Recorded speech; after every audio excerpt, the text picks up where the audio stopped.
Hello बच्चों, myself Prakhar Virendra Saxena, biology faculty, all India Pathfinder NEET. तो आज का हमारा टॉपिक है बच्चों बायोलॉजी में 360 आउट ऑफ 360। इसका इंपॉर्टेंस बहुत ज्यादा है क्योंकि जिस हिसाब से पेपर इजी होते जा रहे हैं, कंपटीशन इजी होता जा रहा है, कट ऑफ इंक्रीज होती जा रही है। तो एक बढ़िया कॉलेज के लिए बायो में मार्क्स बहुत अच्छे लाने बहुत जरूरी हैं। एटलीस्ट 320 तो क्रॉस करना ही होगा ऑल इंडिया कोटा के लिए बढ़िया कॉलेज से। लेकिन हम आज बात करेंगे 360 आउट ऑफ 360। ठीक है, बच्चे कैसे करते हैं और कैसे आप लोग कर सकते हो। अब देखो 360 आउट ऑफ 360 दो सवाल होने चाहिए। पहला, is it achievable? Yes it is. क्या आसान है? Not at all. 360 में से 360 लाने के लिए इन बायोलॉजी आपको कुछ चीजें याद रखनी पड़ेंगी, कुछ प्रोसेस है जिसके थ्रू गुजरना पड़ेगा।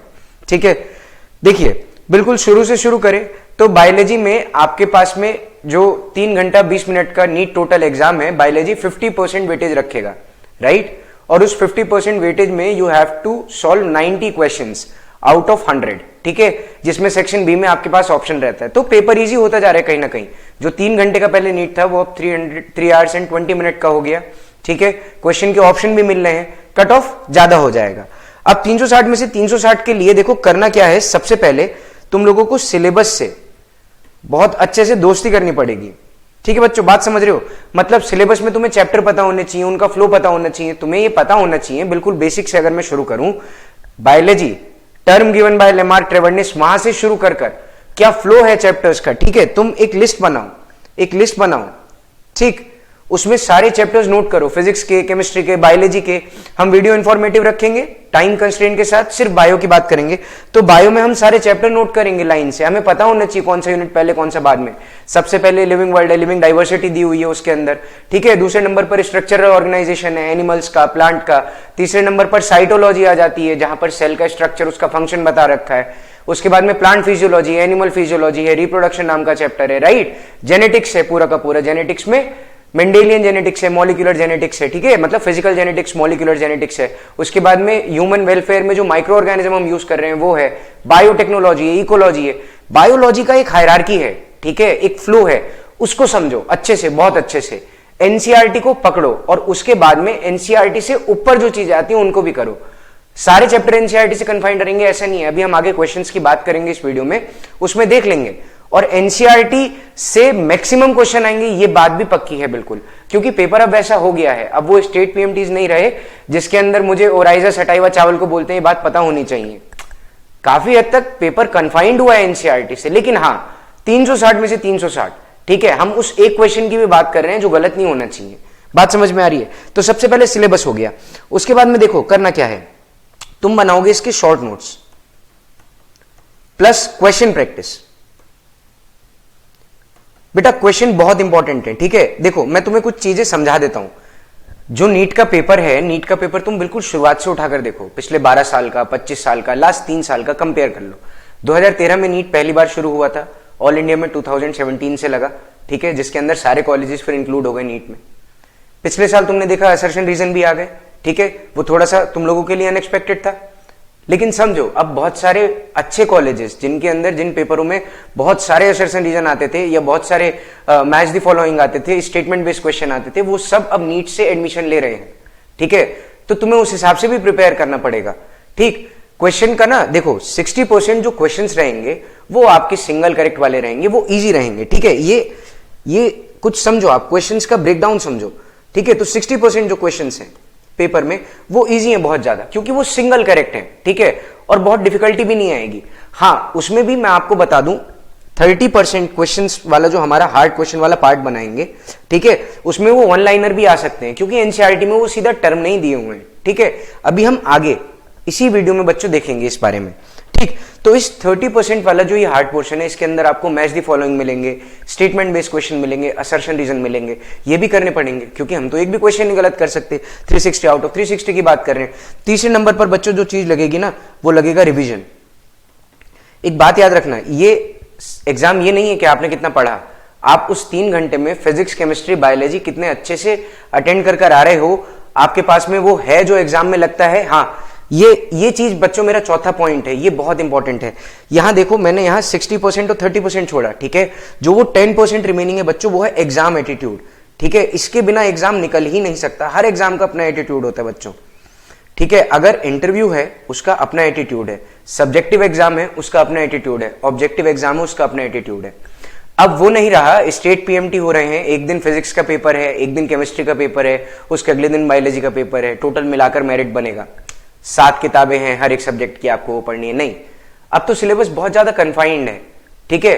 तो आपको क्या करना पड़ेगा ना, वो एग्जाम का एटीट्यूड डेवलप करना पड़ेगा, क्योंकि 3 घंटे में आप समझो तीनों सब्जेक्ट सॉल्व करने हैं, ओएमआर शीट भरनी है और वो भी करेक्टली भरनी है। ओएमआर भरने में गड़बड़ हो गई तो गलत, मुझे फॉर्मूला वहां याद नहीं आया, डेराइव करना पड़ गया, मेरा एग्जाम में टाइम वेस्ट हो गया तो गड़बड़ हो गई, कुछ क्वेश्चन छूट जाएंगे। समझ रहे हो? तो ये एग्जाम एटीट्यूड ये कैसे डेवलप होता है, कुछ चीजें ध्यान रखनी होती हैं। जब हम तैयारी कर रहे हैं, 3 घंटे का एग्जाम है तो 3 घंटा एक बार में सिटिंग की आदत होनी चाहिए।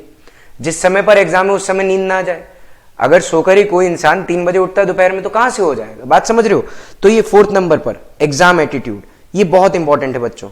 जैसे जैसे एग्जाम एटीट्यूड डेवलप होता जाएगा उतना अच्छा किसी भी एग्जाम में परफॉर्म करोगे, ठीक है, चाहे सब्जेक्टिव हो, चाहे ऑब्जेक्टिव हो, चाहे वो इंटरव्यू हो। ये एटीट्यूड आना बहुत जरूरी है। ये 4 चीजें कर लो, ठीक है। ये हायरार्की है, इसको मिस नहीं कर सकते। इसको आप ऐसे समझो कि सबसे पहले जब आप कुछ चीज की स्टडी कर लोगे, ठीक है, तो स्टडी करने के बाद ही आप उससे क्वेश्चन सॉल्व कर पाओगे। You can not solve question unless आपको उस सब्जेक्ट के बारे में पता ही नहीं है, आप कैसे कर सकते हो? बात समझ में आ रही है? और ऐसा भी नहीं, अगर आप इसको ऐसे देखो कि सिर्फ एनसीईआरटी करने से पूरे 360 में से 360 आते, ठीक है, तो हर स्टेट के जो सीबीएसई बोर्ड टॉपर होते हैं वो नीट में एआईआर मार रहे होते। और मैं ये नहीं कह रहा कि आती नहीं है बच्चों, बिल्कुल आती है, ठीक है। लेकिन एक बात याद रखना, जो नीट के लिए या किसी कॉम्पिटिटिव एग्जाम के लिए प्रिपेयर कर रहे हो उसका सब्जेक्टिव एग्जाम अपने आप अच्छा होता जाता है, क्योंकि नीट तो बहुत ज्यादा डाटाबेस, बहुत ज्यादा डिटेल, बहुत ज्यादा लॉजिक, ये सब चीजें मांगता है। सब्जेक्टिव एग्जाम उतना लॉजिक नहीं मांगते हैं, बोर्ड में इतनी मेहनत नहीं लगती है। बात समझ में आ रही तुम लोगों को? तो पहले स्टडी करना रहेगा, फिर क्वेश्चन सॉल्व करने रहेंगे। क्वेश्चन सॉल्व करने के बाद में तुम्हें बार बार रिवीजन करना पड़ेगा भाई, कम से कम 5 रिवीजन होने चाहिए, ठीक है। वो जो मैंने तुम्हें बताया ना, एक जगह सारे चैप्टर्स नोट कर लो, कुछ ब्लॉक बनाओ, इधर सारे चैप्टर्स का नाम लिखो, ठीक है, जितने यूनिट बताए वो सारे के सारे एक एक कर पढ़ो, तुम्हारे टीचर तुम्हें बताएंगे बिल्कुल, ठीक है। पाथवे को फॉलो करो, क्योंकि वहां पर सारी की सारी चीजें एक साथ दी हुई हैं, वो भी अपग्रेडेड फॉर्म में, ठीक है। तो पाथवे से आपने चैप्टर पढ़ा, अब उसके बाद में you need to solve questions. Question solve करोगे, ठीक है, डिफरेंट बुक से क्वेश्चन सॉल्व करो, जितने एनसीईआरटी बेस्ड क्वेश्चन सॉल्व कर सकते हो उन क्वेश्चंस को सॉल्व करो। ऐसी किताबों से क्वेश्चन सॉल्व करो जहां आंसर गलत ना दिए हो, ताकि कोई गलत इंफॉर्मेशन ना ले लो, ठीक है। क्वेश्चन सॉल्व करने के बाद में तीसरा कॉलम होना चाहिए बच्चों शॉर्ट नोट्स का। एनी हाउ मेरे पास में हर एक चैप्टर के शॉर्ट नोट होने चाहिए। ऐसे समझो एग्जाम से 2 रात पहले क्लास 11th की एनसीईआरटी, क्लास 12th की एनसीईआरटी, मैंने उसमें सब कुछ लिख रखा था जो भी मेरे टीचर ने पढ़ाया। अब मुझे वो 2 किताबें रिवाइज करनी है, बहुत डिफिकल्ट टास्क है, ठीक है। मेरे को अपनी कई घंटों की नींद खराब करनी पड़ेगी, जिस वजह से एग्जाम में मेरी परफॉर्मेंस गिरेगी। तो मैं क्या करूंगा, हर एक चैप्टर को 2 A4 साइज शीट में लिख लूंगा, वो मैं प्रीवियस ईयर क्वेश्चन से सप्लीमेंट करूंगा। इस बात को समझना, प्रीवियस ईयर क्वेश्चन बहुत इंपॉर्टेंट है। ये पेपर का बहुत सारा पोर्शन बनाएंगे, क्योंकि स्टैटिक सब्जेक्ट्स हैं, इनमें इतनी जल्दी चेंजेस नहीं होते बच्चों, ठीक है। तो प्रीवियस ईयर क्वेश्चन हमें ये बताते हैं कि फिलहाल सिलेबस क्या चल रहा है, पैटर्न क्या चल रहा है, उसको समझ पाते हैं, ठीक है। रिवीजन के बाद में जब तुम रिवीजन कर लिया, शॉर्ट नोट्स बना लिए, अब ये तुम्हारा कंप्लीट हुआ, ठीक है। इधर रिवीजन का एक तुम्हें कॉलम और बनाना है और यहां लिखना है एटलीस्ट +4 रिवीजन, +4 रिवीजन, +5 रिवीजन। ये बहुत इंपॉर्टेंट है। जितना ज्यादा क्वेश्चन सॉल्व करा होगा, जितना रिवीजन करा होगा, उतना एग्जाम एटीट्यूड डेवलप हुआ होगा, तुम ये समझ पाओगे आंसर निकालना कैसे है, ठीक है। एमसीक्यू पेपर इजी होते हैं, क्योंकि आपको अगर थोड़ा बहुत भी पता है आप आंसर निकाल सकते हो। मान लो क्वेश्चन दिया हुआ है, find out the correct statement, ठीक है। I can go with elimination method also, मैं लॉजिक लगा सकता हूं ना बच्चों। 2 टाइप के लॉजिक लाइफ में भी लगते हैं, क्वेश्चंस में भी लगते हैं, ठीक है बच्चों, ध्यान से। एक होता है डिडक्टिव लॉजिक, एक होता है इंडक्टिव लॉजिक, ठीक है। मैं चीजों को सम अप कर भी कंक्लूजन पर पहुंच सकता हूं और मैं चीजों को हटाकर भी कंक्लूजन पर पहुंच सकता हूं। ये तो हमारे ऊपर है, हम किसको लेना चाहते हैं, ठीक है। अब हम एक एक कर क्वेश्चन डिस्कस करते हैं, जिससे हम ये समझ पाए कि एग्जाम में चेंजेस कैसे हुए, ठीक है। देखो डॉक्टर हैं, कोई भी बात बिना प्रूफ के नहीं करेंगे, ठीक है बच्चों। देखो तो सब कुछ प्रूफ के साथ डिस्कस करेंगे। नेक्स्ट क्वेश्चन डिस्कस करते हैं। नेक्स्ट क्वेश्चन क्या है, ये नीट 2021 सेट P1 का क्वेश्चन है। ये कह रहा है presence of which of the following condition in urine are indicative of diabetes mellitus. अब देखो इसको देख लेते हैं, ये एनसीईआरटी में कहां दिया हुआ है, बहुत बिखरा बिखरा कर क्वेश्चन है, और क्या सही है क्या गलत है वो जान लेते हैं। पहले मान लो मतलब कि मैं इस क्वेश्चन को जानता ही नहीं, ठीक है। मैं ऐसा हूं कि मैंने कुछ पढ़ा नहीं है, मैं ये पेपर देने जा रहा हूं, मैं देख रहा हूं, इन सबका थोड़ा सा मतलब समझ लेते हैं। क्या क्या ऑप्शन दे रहा है? यूरीमिया एंड कीटोन्यूरिया, पहला ऑप्शन। दूसरा क्या दे रहा है? Uraemia and renal calculi. तीसरा क्या दे रहा है? Ketonuria and glycosuria. और चौथा क्या दे रहा है? Renal calculi and hyperglycaemia. अब देखो हाइपरग्लाइसीमिया तुम सब जानते हो, ब्लड के अंदर ब्लड ग्लूकोज लेवल इंक्रीज रहेगा, कार्बोहाइड्रेट का अमाउंट बढ़ा रहेगा। ये सब प्रोलॉन्ग्ड डायबिटीज के फीचर्स हैं, है ना, इंडिकेटिव ऑफ डायबिटीज मेलाइटस। आगे समझो। Glycosuria, presence of glucose again in urine, ठीक है, कार्बोहाइड्रेट का प्रेजेंस रहेगा यूरिन के अंदर। कीटोन्यूरिया, कीटोन बॉडीज मिलेंगे लीवर के अंदर, है ना, लीवर में देखो ब्रेकडाउन चलता रहता है। क्यों? प्रोलॉन्ग्ड हो गई है डायबिटीज बहुत लंबी हो गई है, ठीक है। उसके अलावा क्या दिया हुआ है देखो ऑप्शन में? Renal calculi. रीनल कैलकुलाई मतलब किडनी का स्टोन हो गया, ये भी नहीं। आगे बताओ ये क्या है? यूरीमिया। अब देखो यूरीमिया क्या होता है? यूरीमिया का लिटरल मीनिंग है presence of urine in blood, literal meaning, ठीक है। देखो मेरा काम है तुम लोगों के लिए डायमेंशन खोलना, बीइंग अ टीचर। ये एक वर्ड होता है बच्चों, इसको थोड़ा सा समझेंगे, है ना, जब मैं इस वर्ड का ब्रेक डाउन करूंगा तो क्या मतलब बनेगा, ठीक है। तो presence of, literal meaning is again presence of urine in blood, ठीक। अब देखो which is again characterised by urea blood में, ठीक है। जब हम टेस्ट कराते हैं तो अब ऐसा नहीं है सिर्फ यूरिया मिलेगा, यूरिया के अलावा और भी चीजें मिलेंगी, बट वो अलग चीज है, ठीक है। यहां पर जो है ना ये बात है यूरिमिक सिंड्रोम की। बात समझ रहे हो? क्वेश्चन क्या कहना चाह रहा है? डायबिटीज मेलाइटस प्रोलॉन्ग हो गया, ठीक है। तो अब ये थोड़ी सी बात है। आगे देखो इसका ना ये दिए हुए हैं दोनों पेजेस में क्या क्या कहां पर है। लेफ्ट साइड में देखोगे तो यहां पर पेनक्रियास का काम दिया हुआ है, अपने को देखना है। ये क्वेश्चन यहां का है, prolong hyperglycaemia leads to complex disorder called diabetes mellitus which is associated with loss of glucose through urine and formation of harmful compound known as ketone bodies, ठीक है। अब ये यहां पर दिया हुआ है, ठीक है, लेकिन इसको देखो कायदे में, और बाकी जो चीज दी हुई है जैसे यूरीमिया वाली बात है, ये आपको अलग जगह मिलेगी, ठीक है। डिसऑर्डर इन एक्सक्रीटरी सिस्टम में यहां पर आप देख पा रहे हो, ठीक। हीमोडायलिसिस, आर्टिफिशियल किडनी और कुछ चीजें आगे भी मिल जाती हैं इसमें नेक्स्ट पेज में। तो कुल मिलाकर पहली बात तो बेटा पीडागोगी की है, अगर तुम जानते हो। इस चीज को मैं यहां पढ़ाऊंगा, यहां समझाऊंगा, क्योंकि तुम बाद में मेड कॉलेज में भी इधर ही पढ़ोगे, ठीक है। देखो इसका आंसर आ जाएगा अपने पास में फाइनली कीटोन्यूरिया, ग्लाइकोसूरिया, ठीक है। यूरिन के अंदर कीटोन बॉडीज और ग्लाइकोसूरिया मिलना, ग्लाइकोजन मिलना, ठीक है। तो एनसीईआरटी वाली बात हो गई। ऑल्दो देखो जो है वो है, एनसीईआरटी तो पढ़नी है, दैट इज द बाइबल, लेकिन उसके बाद की जो चीजें हैं वो आपका टीचर पढ़ाएगा, है ना। बच्चों नेक्स्ट क्वेश्चन हम ले लेते हैं। ये नीट 2021 का है, ठीक है, और सेट है P1। अब इन्होंने मैच द फॉलोइंग दे रखा है, 2 कॉलम है हमारे पास में, ठीक है। और ये वो हमारा 40% वाला क्वेश्चन है जो डिफिकल्टी लेवल पर आता है। सारा का सारा एक ही पेज पर है, स्ट्रेटेजीज एनहेंसमेंट फूड रिसोर्सेज के, ठीक है। 4 ऑप्शन दिए हुए हैं, protoplasm fusion, plant tissue culture, meristem culture, micro propagation, और बाकी 4 है टोट्योपोटेंसी, पोमैटो, सोमाक्लोन, वायरस फ्री प्लांट। अब इस क्वेश्चन को तुम इजी में रखोगे, ऑल्दो देखो ये है ऐसा जिसमें कई सारा डाटा पूछ रखा है, लेकिन सबका सब डायरेक्टली एनसीईआरटी में लिखा हुआ है। देखो मैं तुम्हें दिखाता हूं, यहां पर आपको टोट्योपोटेंसी के बारे में दिख रहा होगा, माइक्रो प्रोपोगेशन के बारे में दिख रहा होगा, ठीक है। इससे नेक्स्ट पेज पर जब आप एनसीईआरटी में जाओगे तो वहां पर आपको यह भी लिख रखा होगा कि वायरस फ्री प्लांट हम जो ऑब्टेन करते हैं वो मेरिस्टेम से ऑब्टेन करते हैं, ठीक है। तो हम इसका आंसर निकाल सकते हैं सीधा सा, सिंपल सा, ठीक है। तो अब देखो ये जो क्वेश्चन है ना बच्चों, ये डायरेक्टली एनसीईआरटी से आ रहे हैं, ठीक है। आंसर कीज हर साल बनाते हैं, हम सब टीचर्स बनाते हैं, हम लोग ये समझते हैं कि पेपर तुम लोगों पे भी पढ़ने को बहुत सारी चीजें हैं, लेकिन बच्चों कुछ चीजें ऐसी है ना जो तुम्हें पढ़नी ही पढ़नी पड़ेंगी।